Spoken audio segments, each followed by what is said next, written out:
भारत के वीरों को अग्नि में झोंकने का प्रोग्राम समझें इसको नटशेल में। और इसको नौजवानों की नौकरी से ना जोड़ के देखा जाए, वो इसका एक छोटा अंग है, वो इसका एक छोटा आयाम है। ये दरअसल जो मैं बहुत दिन से बहुत बार ये बात कह चुका हूं कि मनुवादी मानसिकता के जो गुजराती बिजनेसमैन हैं, वो भारत सरकार की पॉलिसी कॉम्प्रोमाइज कर रहे हैं, स्ट्रेटेजिक पॉलिसी कॉम्प्रोमाइज कर रहे हैं, इकोनॉमिक पॉलिसी कॉम्प्रोमाइज कर रहे हैं और डिफेंस पॉलिसी कॉम्प्रोमाइज कर रहे हैं कि भारत की आर्मी से पाकिस्तान की आर्मी भी डरती है और चाइना की आर्मी भी डरती है। इस शेप में जो वो मजबूती के साथ खड़े हैं और उनका हमारा एक सिस्टम है, बैटल हार्डी हमारी जो है आर्मी है, नेवी है, एयरफोर्स है। तो अब चाइना और पाकिस्तान की आर्मी जो डरती है हमसे, उनका डर कैसे निकाला जाए, तो वो है ये सिस्टम को खराब करने का। ये जो नौजवान जो आज सड़कों पे प्रोटेस्ट कर रहे हैं, ये सिर्फ अपने रोजगार के लिए नहीं कर रहे हैं। रोजगार के लिए तो वो 50 चीजें और कर सकते हैं, बहुत सारी जगहें हैं, प्राइवेट बिजनेस कर सकते हैं, कुछ नहीं तो मोदी जी की सलाम मान के पकौड़े ही तल सकते हैं, उससे भी इनकम हो जाएगी। ये लोग देश के लिए अपनी जान कुर्बान करने के इच्छुक हैं, देश की फौज में जाने के इच्छुक हैं। ये लोग उस तरह के बहादुर लोग हैं।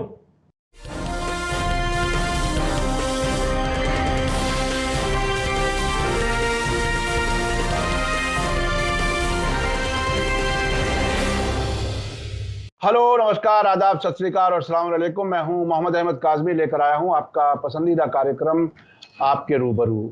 आज महमूद प्राचा साहब से खास बात हो रही है। पिछले 2-3 हफ्ते से बात नहीं हो सकी थी, उनकी मसरूफियत की वजह से। हमारी कोशिश होती है हर सैटरडे में हम आपकी मुलाकात करा दें। महमूद प्राचा साहब बहुत से ऐसे मुकदमे देखते हैं जो दूसरे वकील शायद करना भी नहीं चाहते, और जिस तरीके से मुकदमों को आगे बढ़ाते हैं, जिस तरह से पैरवी करते हैं, वो बिल्कुल अलग तरीका है। वो तरीका ऐसा है कि एजेंसियां और सरकार एक्यूज से कहती है कि ये वकील बदल लो साहब किसी भी तरह से। तो बहरहाल ये बात अलग। लेकिन अभी जो आज हम बात करेंगे वो जो डिफेंस मिनिस्ट्री की तरफ से अग्निपथ और अग्निवीर का ऐलान हुआ, और उसके बाद पूरे देश में कई राज्यों में बहुत ही सख्त किस्म का रिएक्शन आया है। जो नौजवान नौकरी के लिए तैयारी कर रहे थे, फौज में शामिल होने के लिए, खास तौर पर जो 21 साल से और 28 साल के बीच वाले लोग हैं, तकरीबन 10 लाख ऐसे नौजवानों को बताया जा रहा है कि वो तैयार थे बिल्कुल। कुछ लोगों की फिजिकल फिटनेस टेस्ट, बहुत सी चीजें हो चुकी थी, और अब उनको एक तरह से हुकूमत ने लेने से इनकार कर दिया, और बाकी सिर्फ 4 साल के लिए भर्ती होगी। ये एक अलग ही किस्म की एक बात है। इस पर हम बात करेंगे महमूद प्राचा साहब से। इसके अलावा सुप्रीम कोर्ट ने उत्तर प्रदेश सरकार को घरों के डेमोलिशन पर नोटिस दिया है, और स्टे नहीं दिया, लेकिन इसके क्या मानी है, क्या कुछ है, क्या अदालत वाकई डेमोलिशन को रोकना चाहती है या कोई रास्ता बता रही है, इस पर भी हम बात करेंगे। और कुवैत की नेशनल असेंबली में 50 मेंबर्स में से 30 ने एक खत बयान जारी किया है, अपनी हुकूमत से कहा है कि ये जो भारत सरकार, बीजेपी और मीडिया, इन तीनों चीजों का उसने नाम लिया है, ये मुसलसल इस्लाम की का अपमान कर रहे हैं, प्रॉफेट मोहम्मद सल्लल्लाहु अलैहि वसल्लम का अपमान कर रहे हैं। और उन्होंने अपील की है दूसरे खाड़ी के मुल्कों से भी कि वो भारतीयों को, जो हिंदुत्व को सपोर्ट करने वाले लोग हैं, उन्हें निकाल दें। महमूद प्राचा साहब, वेलकम है आपका। मीडिया स्टार वर्ल्ड को आपने वक्त दिया, बहुत बहुत शुक्रिया। आप ये बताइए कि ये जो रक्षा मंत्रालय की तरफ से जो बात आई है, भर्ती का नया एक तरीका बताया गया है जिसमें नाम दिया गया है अग्निपथ और अग्निवीर, ये इसको आप किस तरह से देख रहे हैं? क्योंकि पूरे देश में जिस तरह का रिएक्शन आया वो बहुत ही हुकूमत के लिए बहुत ही चौंकाने वाला है शायद। देखिए, ये जो है एक तरह से देखा जाए तो भारत के वीरों को अग्नि में झोंकने का प्रोग्राम समझें इसको नटशेल में।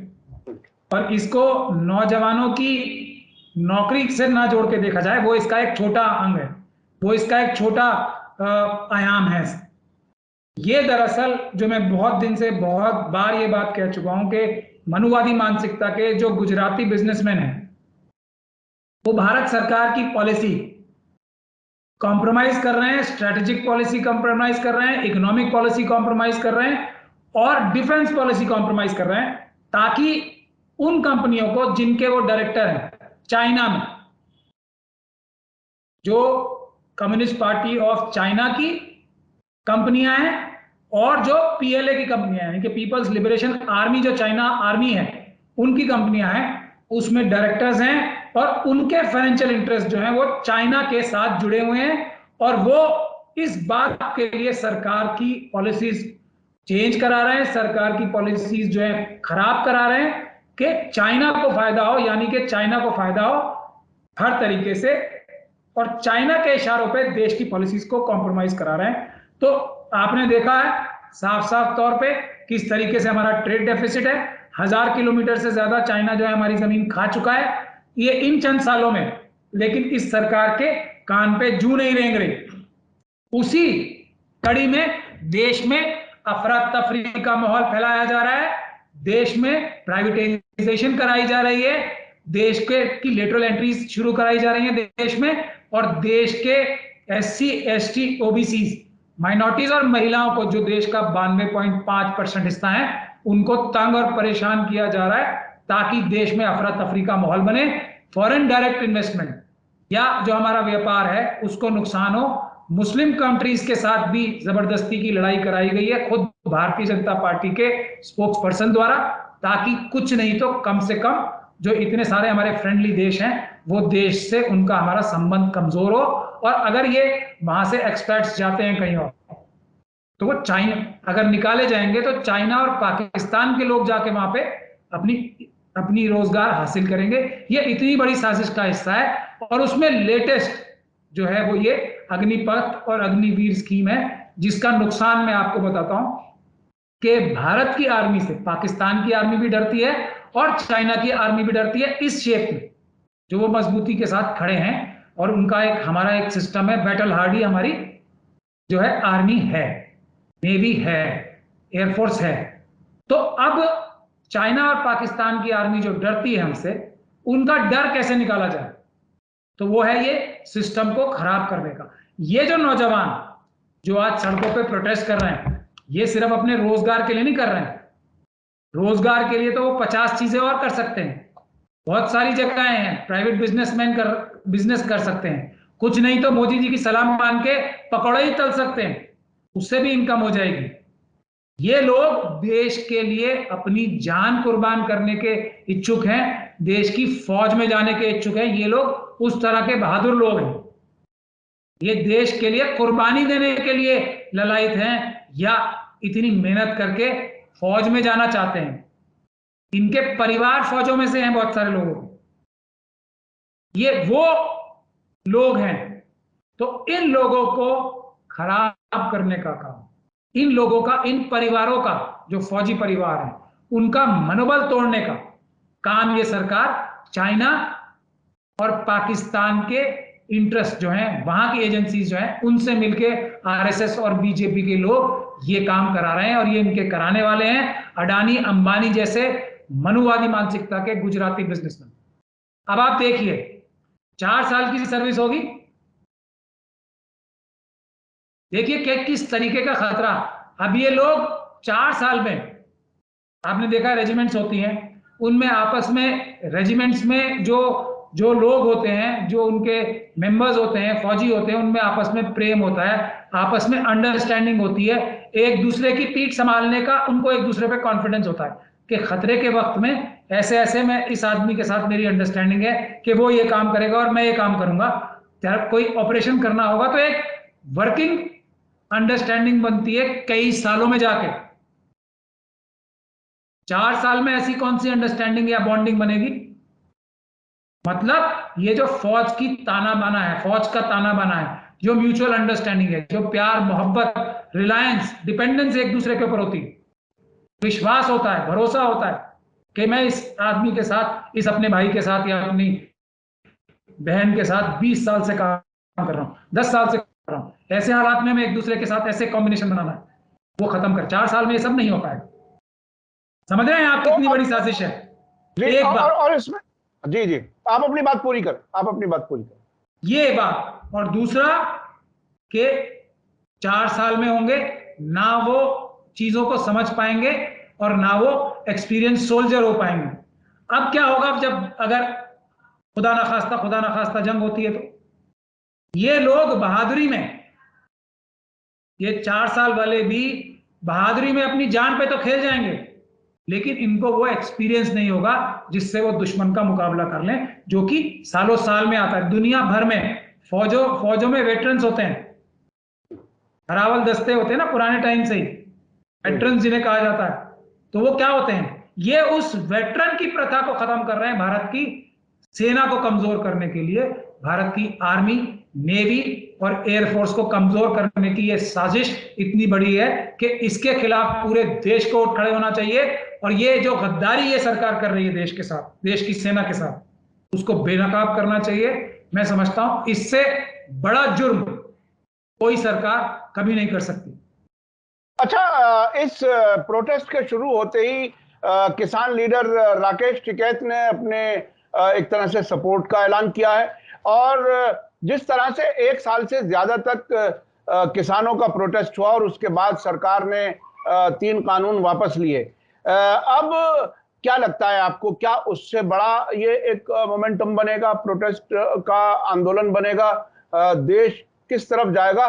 सरकार के हाथ से, अगर इसे सरकार के नजर से भी देखा जाए, तो वो अपने दुश्मनों की तादाद क्यों बढ़ा रही है? आखिर किसके लिए काम हो रहा है ये क्या है? देश को उम्मीद ये की जाती है कि सरकार देश को अच्छे से चलाए, देश से हमदर्दी हो, देश की सिक्योरिटी, खास तौर पर अगर सिक्योरिटी के साथ कंप्रोमाइज किया जाएगा तो आगे क्या क्या कुछ देखना होगा। अगर किसी को इतनी सी भी गलतफहमी है कि आरएसएस बीजेपी को देश से 1% भी प्यार है, हो सकता है इनमें कुछ लोग अभी भी बचे हों, तो वो बहुत बड़ी गलतफहमी में। ये लोग देश को लूटना चाहते हैं, ये हिंदू राष्ट्र बनाना चाहते हैं, ये मनुस्मृति लागू कराना चाहते हैं। इसके अलावा, इन 3 चीजों के अलावा इनके पास कोई एजेंडा नहीं है, कोई इनका काम नहीं। सारे इनके प्रोग्राम जो है, देखिए अडानी दुनिया का 5वां सबसे बड़ा रईस आदमी बन जाता है कुछ ही सालों में। ये कैसे? प्रधानमंत्री जी ऑस्ट्रेलिया उनको साथ लेके जाते हैं, ऑस्ट्रेलिया में माइंस दिलवाने शुरू में ही एकदम। देख रहे हैं ये किस तरह की कार्रवाई। 20 लाख करोड़ सर्वेज आ रहे हैं से ज्यादा, कुछ मुट्ठी भर जो ये इनके धनाढ्य सेठ और ये धन्ना सेठ है ना, जो बड़े बड़े गुजराती मनुवादी मानसिकता के, वो बैंकों से चुरा के भाग चुके हैं। ये 5वें नंबर पे बैंकों का पैसा, हमारे देश के ट्राइबल्स की जमीनों से खनिज पदार्थ चुराने के बाद ये 5वें नंबर पे आए। इस तरह की लूट मचाने में इनका इंटरेस्ट है और किसी चीज में इंटरेस्ट नहीं है इनका। किसी भी और नजर से नहीं देखना चाहिए। और ये बात तो अब तो इंतहा हो गई। ये कोई नौकरी का, लेटरल एंट्री का, या कोई ये फौज को ठेके पे देने का। अब देखिए अल्टीमेटली क्या होगा। ये ठेकेदारी जैसे रेलवे, दूसरी जगहों की जो नौकरियां हैं, ये अपने बड़े बड़े ये अडानी अंबानी को दे रहे हैं। ये तो फौज भी अडानी अंबानी के हवाले करना चाह रहे हैं। ये इनका दूसरा मकसद है। तो ये बहरहाल बड़ी गद्दारी कोई नहीं हो सकती देश की। इसमें पूरे देश को इनके खिलाफ खड़े होना चाहिए। ये तो आप आरएसएस और बीजेपी के लोगों को देख लीजिए ना, सबके सब इन कुछ सालों में उनका पहले का रहन सहन, उनकी पहले की पैसे और किस हालत में थे वो, और आज देख लीजिए सबको। लूट लिया इन्होंने देश को, लेकिन अब सेना को भी लूटना चाहते हैं। हाँ, बिल्कुल ऐसा लग रहा है कि देश की सेना के लिए भी तनख्वाह देने के लिए पैसे नहीं रहे, यानी देश की सिक्योरिटी करना भी हमारे बस की बात नहीं रही। जो सोने की चिड़िया भारत को कहा जाता था, इस हालत में ला करके खड़ा कर दिया है। अच्छा, अब मैं दूसरे इशू पर आना चाहता हूं। आप चूंकि वकील हैं और हर दिन सुप्रीम कोर्ट और हाई कोर्ट और मुख्तलिफ अदालतों को आप देखते हैं, ओवरऑल एटीट्यूड भी आप समझ चुके हैं, समझते हैं। अभी जो इस वक्त प्रयागराज में मोहम्मद जावेद का घर गिराया गया, उसके बाद सुप्रीम कोर्ट में जो एक पटिशन गई, उसमें यूपी गवर्नमेंट को नोटिस किया है। उसको स्टे ना दे करके ये कहा कि कानूनी प्रक्रिया का पालन करें, 30 दिन का नोटिस दें। तो इसके क्या मानिए, किस तरह से, क्या कानूनी प्रक्रिया पूरी करा करके तोड़ने का मकानों का सिलसिला उसी तरह से जारी रहेगा? क्या है, आप बिटवीन द लाइंस क्या समझ पा रहे हैं इस सुप्रीम कोर्ट के इस एटीट्यूड को? मैं सुप्रीम कोर्ट के एटीट्यूड पे तो मैं क्या बोलूंगा या मैं क्या अर्ज करूंगा। बार बार मैं एक बात कहता हूं कि हमारे देश का हर संस्थान जो है दबाव में है। 4 सुप्रीम कोर्ट के जजेस प्रेस कॉन्फ्रेंस करके ये बात कह चुके हैं, मैं हर बार ये दोहराना चाहता हूं, लोग ये ना भूल जाएं। तो लेकिन ये जो लोग हैं जो अभी भी बार बार हमारे कहने के बावजूद वही गलती करते हैं कि सबसे पहले गलती क्या, ये जानबूझ के साजिश का हिस्सा है, सबसे पहले दौड़ के जाके सुप्रीम कोर्ट में चले जाएंगे ताकि हाई कोर्ट से या डिस्ट्रिक्ट कोर्ट से हम कुछ रिलीफ ला सकें, तो उसका भी दरवाजा बंद कर दिया जाए। किस वकील ने इनको सलाह देता है कि सबसे पहले भाग के कूद के सुप्रीम कोर्ट पहुंच जाओ? सुप्रीम कोर्ट सैकड़ों बार ये बता चुका है कि आपको पहले हाई कोर्ट जाना चाहिए, उसके बाद सुप्रीम कोर्ट आना चाहिए, या आपको पहले डिस्ट्रिक्ट कोर्ट जाना चाहिए, उसके बाद हाई कोर्ट आना चाहिए, उसके बाद सुप्रीम कोर्ट आना चाहिए। तो और दूसरी चीज, ये वो काम नहीं करेंगे कि योगी जी ने और उनके भ्रष्ट अधिकारियों ने ये गैर कानूनी काम कराए हैं, इसलिए हम उनके खिलाफ मुकदमा करेंगे। ये तोड़ दिया, कोई बात नहीं, हम सुप्रीम कोर्ट में दुनिया को दिखाने के लिए केस करेंगे, वहां से जो भी हो या नहीं हो, हमने पैसे इकट्ठे करने का अपना कारनामा अंजाम दे लिया। हमने एक फॉर्मेलिटी जो करनी होती है जिससे हमें आरएसएस और बीजेपी को ही फायदा पहुंचाना है, वो हमने कर लिया अपना काम। अब हम घर जाके सोएंगे और इंतजार करेंगे कि ऐसा कोई बड़ा हादसा दोबारा हो, और उसमें हम यही जो हमारी प्लानिंग है, यही जो हमारी स्कीम है, जो हर एक केस में देखी जाती है, ट्रिपल तलाक में, बाबरी मस्जिद में, सब चीजों में जो देखी जाती है, वो हम रिपीट करें। अच्छा, क्या ये अयोध्या के फैसले से कुछ दिन पहले आधी रात को जाकर के आरएसएस के चीफ से मिले थे मौलाना अरशद मदनी साहब।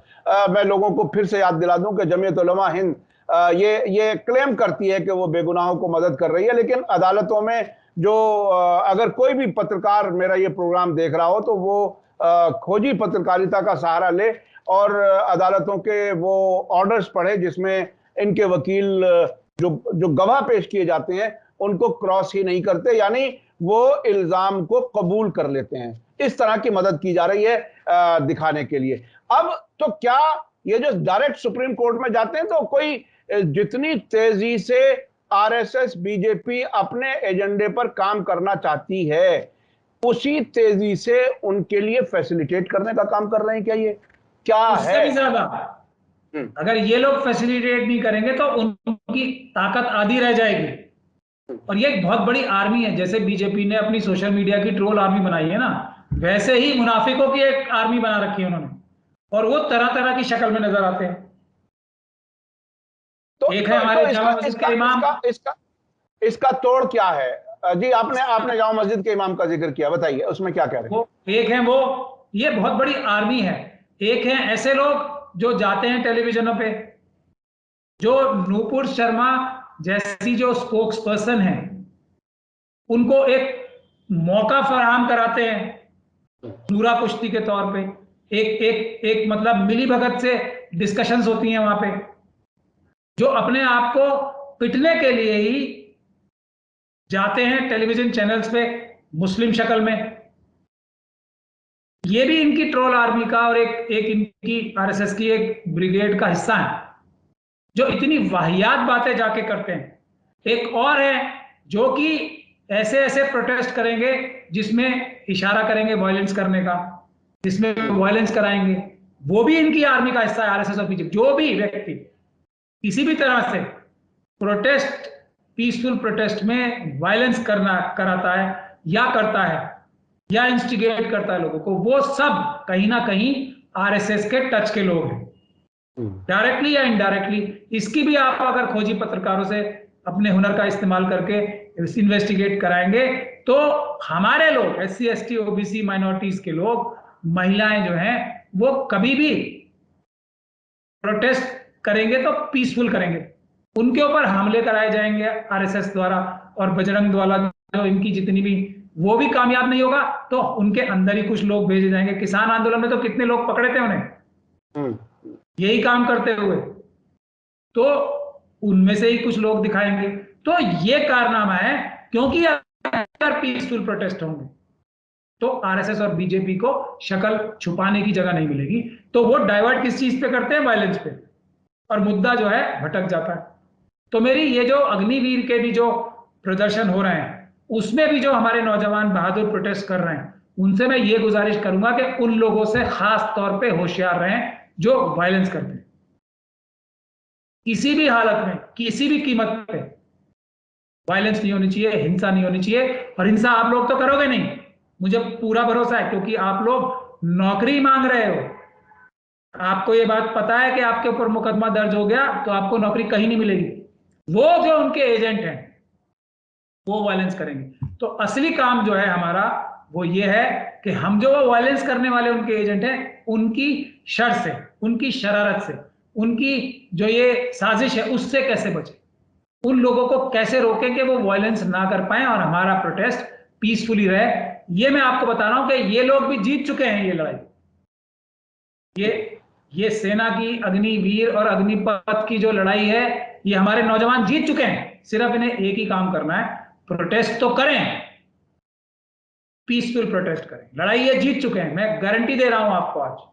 लेकिन किसी भी हालत में पीसफुल रहने चाहिए प्रोटेस्ट, किसी भी कीमत पे पीसफुल रखने। और वो जो शरारती तत्व जो आरएसएस और बीजेपी के आएंगे, उनको किस तरीके से रोकना है, यही हमारा चैलेंज है बस। अच्छा, आपने मुख्तलिफ मुल्कों की तरफ से जो प्रोटेस्ट आया, खासतौर पे मुस्लिम मुल्कों की तरफ से, नुपुर शर्मा और नवीन जिंदल के खिलाफ, उसमें दो किस्म के प्रोटेस्ट नजर आए। एक तो वो मुल्क थे जिन्होंने सीधा सीधा इंडियन एम्बेसडर्स को बुला करके अपना प्रोटेस्ट दर्ज किया। कुछ ऐसे थे जिन्होंने स्टेटमेंट जारी किए, लेकिन साथ साथ बीजेपी की और सरकार की तारीफ भी कर दी कि आपने इन दोनों लोगों के खिलाफ जो कार्रवाई की है वो बहुत अच्छा किया आपने, अच्छा कदम है। आप क्या इसको किसी तरह से क्या देखते हैं? कौन इतना फर्क क्यों है? ये बहुत ही बड़ा फर्क है, क्योंकि एक तरह से एस्केप रूट भी साथ साथ दिया जा रहा है। देखिए, मैं तो इसे इस तरह से देखता हूं कि ये जो आरएसएस और बीजेपी के जो स्पोक्स पर्सन थे, जैसे मैंने शुरू में भी कहा, जो वो एक बड़ी साजिश का हिस्सा हैं, मनुवादी गुजराती जो बिजनेसमैन है उनकी साजिश का हिस्सा हैं। वो चाइना और पाकिस्तान को फायदा पहुंचाने के लिए, जब उनकी कोई चाल नहीं काम आई, तो उन्होंने खुद अपने स्पोक्स पर्सन से करा दिया, ताकि पूरी दुनिया में मैसेज ये चला जाए कि ये काम भारत की रूलिंग पार्टी ही कर रही है। वरना किसी भी देश ने, मुस्लिम देश ने इतने बड़े प्रोटेस्ट या इतना बड़ा वो नहीं किया, इतनी सख्त कार्रवाई कभी नहीं की। इन लोगों ने मजबूर किया उन्हें। और उसमें जो हम बार बार पीसफुल प्रोटेस्ट कहते हैं, अगर पीसफुल प्रोटेस्ट हो रहे होते तो वहां के जो देश के लोग हैं उनको भी मुदाखलत करने का कोई मौका ही नहीं मिलता, क्योंकि भारत के नागरिक स्वयं केपेबल हैं। वो देखते कि नहीं जी, ये लोग हैं डेमोक्रेटिक तरीके से, अपने आईनी तरीके से, कॉन्स्टिट्यूशनल तरीके से उन चीजों को कंट्रोल कर रहे हैं, और भारत के निजाम इतना है कि वो इन सभी शरारतों को, इन सभी बदमाशियों को अगर रूलिंग पार्टी भी करती है तो उसको टैकल करने में कामयाब है। तो एक तरफ तो इन्होंने हमारे उलेमाओं को, SC ST OBC की लीडरशिप को किसी तरीके से, जिस तरह से अपने जमीर खरीद के उनके और कंट्रोल में कर रखा है, तो पीसफुल प्रोटेस्ट करने से ये रोकते हैं हमें, जैसे अभी लेटेस्ट इमाम बुखारी साहब कर रहे हैं। तो और दूसरी तरफ अपने स्पोक्सपर्सन तक से कहलवा दिया। तब ये रिएक्शन हुआ है, क्योंकि उन मुल्कों में भी ऑपोजिशन हैं, जो सरकारी हैं उनके खिलाफ लोग हैं। तो उन लोगों ने, जो सरकारी एक महकमा होता है या सरकार होती है, जो हर जगह एक ऑपोजिशन होती है ना, तो उन लोगों ने जब ये बात उठाई तो मजबूरन, या बहुत सी जगह तो खुद सरकारें भी इस बात को बर्दाश्त नहीं कर पाई होंगी, लेकिन पब्लिक प्रेशर में वहां की सरकारों ने भी ये काम किया। क्योंकि मैं इस बात के हक में कतई भी नहीं रहता कि भारत जैसे बड़े देश को किसी भी देश से कोई भी मदद मांगने की जरूरत पड़े भारत देश की जनता को, कोई जरूरत नहीं हमें। हम अपनी लड़ाई खुद लड़ेंगे संवैधानिक तरीके से और खुद जीतेंगे। तो ये लेकिन बीजेपी ने ऐसा एक माहौल फराहम कराया। और जो ये रवैया है आजकल, तो आप देख ही रहे हैं, खास तौर पे जो ये रवैया है वो इतनी ज्यादा ज्यादती यहां हो गई है कि मजबूरन वहां से लोगों को बोलना है। लेकिन इसका भी फायदा, जैसा मैं आपको बता रहा था शुरू में, किसको होगा? पाकिस्तान और चाइना को। तो ये है साजिश बड़ी। इस्लाम के खिलाफ आप बोलोगे, मुसलमानों को छोड़ दो आप, तो वहां की, तो जहां 100% मुस्लिम आबादी है, वो लोग कैसे बर्दाश्त कर लेंगे इसे? रसूलुल्लाह सल्लल्लाहु अलैहि वसल्लम के बारे में किस तरह से वहां के लोग हजम कर लेंगे इसे? तो उनको भी मजबूर होकर वो रिएक्शन देना पड़ा। और यही ये चाहते थे आरएसएस और बीजेपी वाले लोग। इससे चाइना और पाकिस्तान का फायदा हुआ। अब अगर एक मिनट और, अब अगर वहां से हमारे जो वर्कर्स निकाले जाएंगे तो उन्हें रिप्लेस कहां से किया जाएगा? बताओ।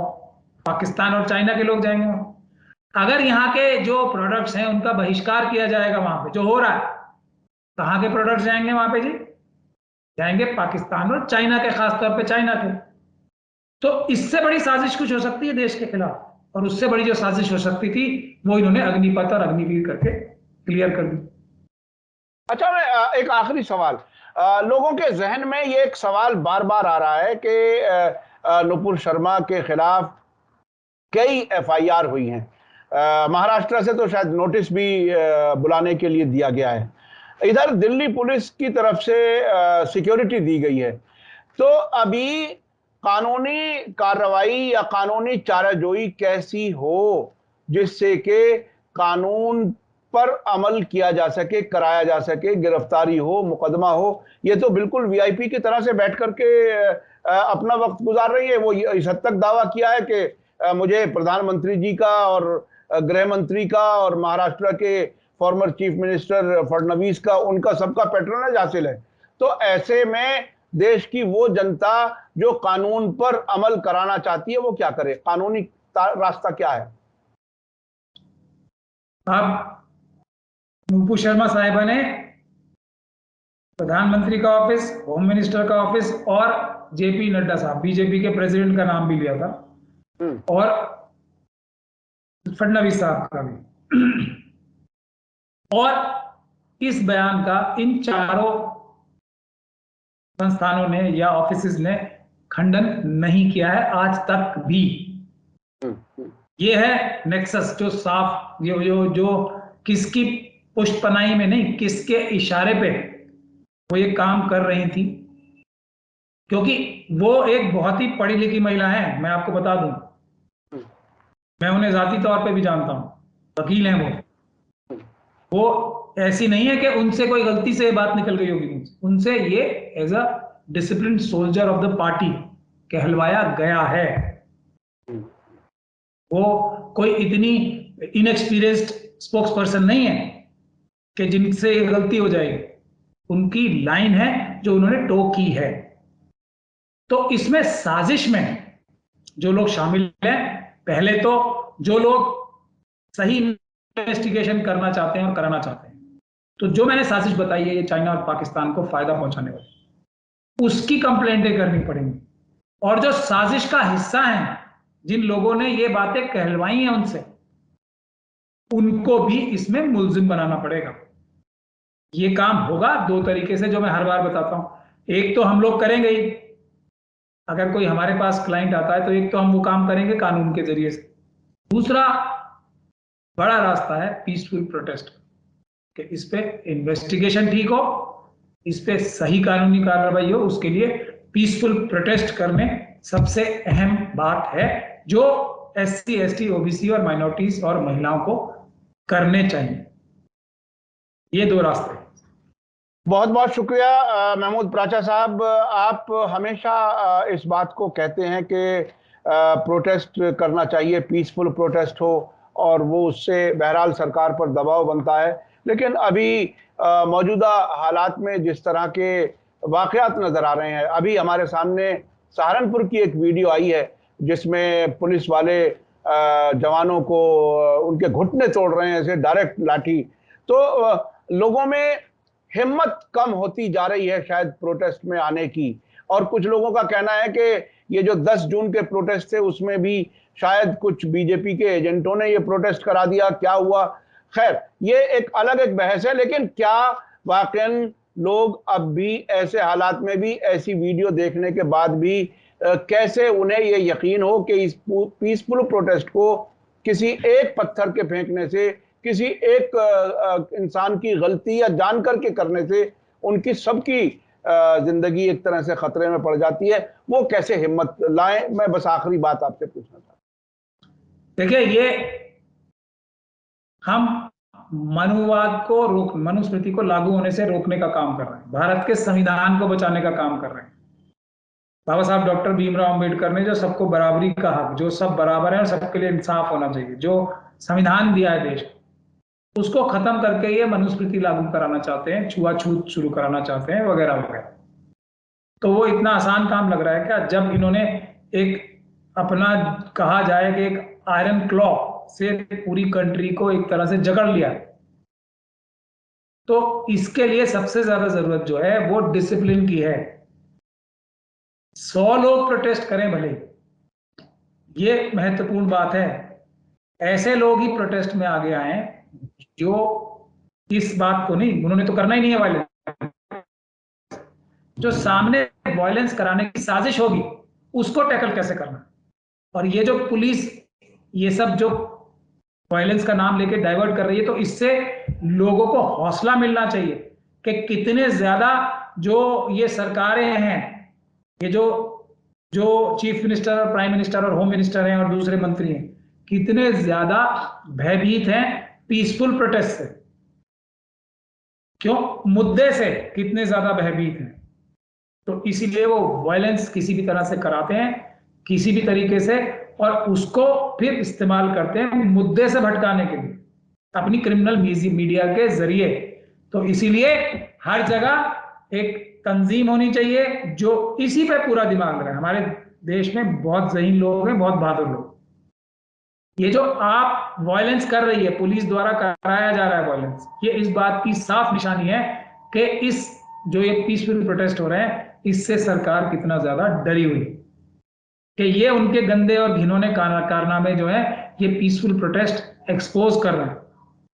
तो ये है की इस बात की, और इससे हमें हौसला मिलना चाहिए। चोट तो लग रही है, लेकिन ये बड़ी चोट जो है, जो संविधान के ऊपर चोट होगी, तो फिर रोज आप हर एक व्यक्ति, अगर संविधान हमारा खत्म हो गया तो हर एक SC ST OBC और माइनॉरिटीज और महिलाओं के ऊपर खतरा होगा। देश की आजादी के लिए कितने लोगों ने कुर्बानियां दी या नहीं दी? जी जी जी, बिल्कुल। तो आजादी कुर्बानी मांगती है, और संविधान बचाना, देश की आजादी को बरकरार रखना है, तो ये कुर्बानी तो मांगेगी, लेकिन इसके लिए हमें टीम्स बनानी पड़ेंगी। ऐसे लोगों को, जिम्मेदार लोगों को लिस्ट बननी चाहिए, और वो पीसफुल प्रोटेस्ट भी करें। और ऐसे लोग धारा 144 जैसे आजादी के टाइम में होता था ना, क्या करते थे, वो जाके खुद गिरफ्तारियां दे देते। तो अगर हर एक डिस्ट्रिक्ट से, हर एक ब्लॉक से 100 लोग जाके लिस्ट बना के गिरफ्तारी देंगे, तो सरकार को मजबूरी संविधान का पालन करना पड़ेगा। और इसके अलावा तरीका है, आप जाके पहले पुलिस स्टेशन में प्रोटेस्ट के लिए लोगों के नाम भी दें कि ये हमारे 500 लोग ये प्रोटेस्ट करेंगे, बाकी या 499 लोग या 350 लोग या 100 लोग या 85 लोग या 70 लोग ये प्रोटेस्ट करेंगे। ये हमें आपसे जो है, हम आपको इत्तला भी कर रहे हैं और आपसे इजाजत भी मांग रहे हैं, लोगों के नाम में। बाकी जो आएगा उस प्रोटेस्ट में वो RSS और BJP की तरफ से आएगा, हमारा उससे कोई लेना देना नहीं। तो इस तरह के तरीके सोचने होंगे किस चीज के लिए, कि जो वो वायलेंस हम पे थोपा जाता है उससे कैसे बचा जाए। हमारे बिल्कुल, वो बहुत ही अहम है। और इस तरह से ऑर्गेनाइज होकर के करें और पुलिस को इत्तला करके करें, इजाजत भी लें, और किसी गड़बड़ी करने वाले को अपने बीच में ना आने दें। प्रोटेस्ट पीसफुल होना चाहिए और ये बहुत काम करता है। महमूद प्राचा साहब का मशवरा है कि सबसे अच्छा रास्ता ये है, और खुद गिरफ्तारियां दें, नाम लेकर के दें, और बचें उस सारी वायलेंस से जो गड़बड़ी करा करके लोगों को उकसा करके जो कुछ कराते हैं वो एक गलत रास्ता है। आप कुछ कहना चाह रहे हैं? जो भी उसका रहे हैं, जो भी डायरेक्टली इनडायरेक्टली, वो समझ लें कि वो आरएसएस के लोग हैं। ये सबसे छोटा रास्ता बता रहा हूं। जो भी वायलेंस के लिए डायरेक्टली इनडायरेक्ट कितने भी चालाकी से डायरेक्ट उस्का रहा है या हालात ऐसे पैदा करवा रहा है, वो सब आरएसएस के डायरेक्ट टच में लोग हैं जो डरते हैं पीसफुल प्रोटेस्ट। जी जी जी, बहुत बहुत शुक्रिया महमूद प्राचा साहब, आपने हमें वक्त दिया। कई इश्यूज पर हमारी आज बात हुई। अग्निपथ और अग्निवीर क्या कुछ है इसमें, किस तरह से चीन और पाकिस्तान को मदद की जा रही है, किस तरह से मनुवादी जो गुजरात के कारोबारी लोग हैं उन्हें फायदा पहुंचाने की बात हो रही है, ये आपने बताया। और इसके अलावा जो विदेशों से प्रोटेस्ट हुआ, आप कहते हैं कि विदेशों से प्रोटेस्ट हो उसकी जरूरत नहीं है, हमें खुद अपने देश के मामलात को देखना समझना चाहिए और कॉन्स्टिट्यूशन के अंदर रहते हुए पीसफुल अपनी बात रखें। बहुत बहुत शुक्रिया महमूद प्राचा साहब। इसी के साथ मुझे दीजिए इजाजत। धन्यवाद, शुक्रिया। जय भारत, जय हिंद। मीडिया स्टार वर्ल्ड के और वीडियो देखने के लिए हमारे चैनल को सब्सक्राइब करें और सीधे नोटिफिकेशन पाने के लिए बेल आइकन दबाएं। और अगर हमारी खबर सच्ची और अच्छी लगे तो अपने व्हाट्सएप, इंस्टाग्राम, फेसबुक और ट्विटर अकाउंट पर जरूर शेयर करें।